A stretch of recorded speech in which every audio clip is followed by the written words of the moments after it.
Hey friends, welcome back to my channel. If you're new here, my name is Kimberly and I share all things creative planning, memory keeping. I am here to help you make your planner both creative, beautiful, and functional. Today, I'm showing you 3 fun and functional ways that I use photos in my planner.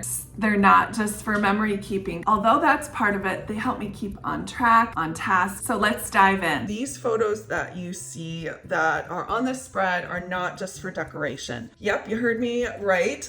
I actually use them to trigger texts. So let's take, for example, water in the plants. Now, this isn't actually the plant that needs watering every single day. This is the picture that I've chosen to represent that. Same as journaling. It's just a picture of my journal and a pen, and it has that visual representation of what I want to accomplish. The mail in the stairs plants, there's an actual picture of that. And here we have my lovely dog Pepper after a busy day. I just representing the fact that after a very long day in the afternoon, I get to rest. One of my favorite things is going back into my pictures and typing in certain keywords. So you'll see here this picture, when I type a keywords into my photos as water or boat or flag, the picture might come up. This actually is a picture from a Disney vacation a long time ago, but it can represent going to the lake and fishing. Somehow seeing the problem makes it more real than just writing clean closet or clean out the drawer. It's like giving your planner a mini visual to-do list. I also added some digital stickers that I printed out on just to sticker paper and added them to my planner. I also used some different decorative stickers from Bloom to kind of enhance the layout after I had everything written. Next, of course, is photos for memory keeping. This is probably the most common way people use photos in their planner, and I don't mind it either. I love it too. So when I look back on through my pages, it's not just appointments.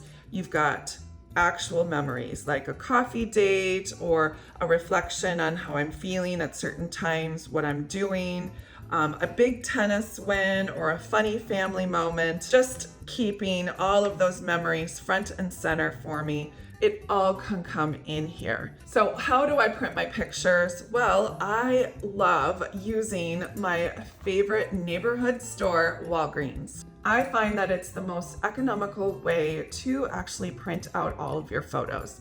Traditionally, I can have a 4x6 print with 16 pictures on each. And each one of these 4x6 prints, if you use a coupon, is around a quarter. The quality is unmatched. I love how crisp and vibrant they are, and they really stand out within my planner, along with some of the other cute stickers I've got. So I do put stickers on top and on the side and underneath all of my pictures. It just enhances the layout just enough where I feel like I've incorporated just enough information and made it personalized as well. I've also done this with the monthly spread. It is a great addition to just writing tasks and events that you can add different types of photos, covering up big places, small places, and everything in between. And finally, what we're going to work on today is tags and pockets for overflow.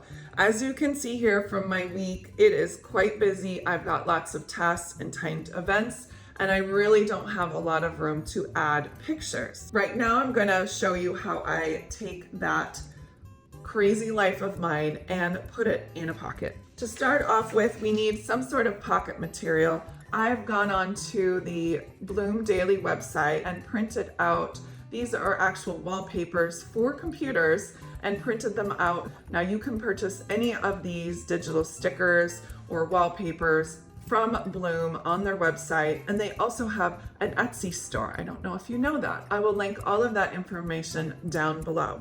So I just have 3 of these on a sheet of vellum. Vellum is a see-through material. I love printing on it because it adds a little bit of texture, and it also you can see what the contents of the pocket are inside. You could just use a regular pair of scissors and cut it to size. You could do a square pocket. You could do a pocket that is diagonal like this, or you could do a scalloped. So many different ways of doing a pocket. I'm gonna go ahead and get tape. Now you can use regular tape, tape runner. If you don't have any of those supplies, you can just use masking tape and just tape it in. Now I've got a pocket ready to put some pictures in. I'm gonna move this off to the side.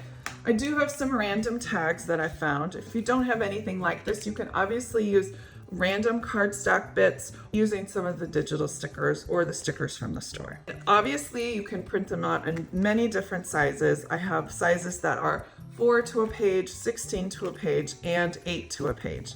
So you just print out the ones that you're interested in and get cutting.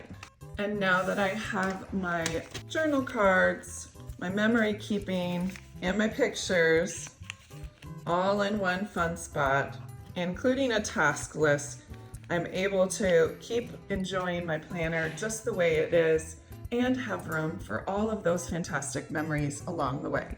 So those are the 3 ways I use pictures in my planner: to prompt tasks, to capture memories, and to extend my space when I need it the most. Let me know in the comments if you use photos in your planner or if you're gonna use one of these techniques I just showed you. So, and if you liked the video, don't forget to give it a thumbs up and subscribe. And check out the blog posts listed below for more close-up pictures and details. Thanks for hanging out with me today, and until next time, happy planning.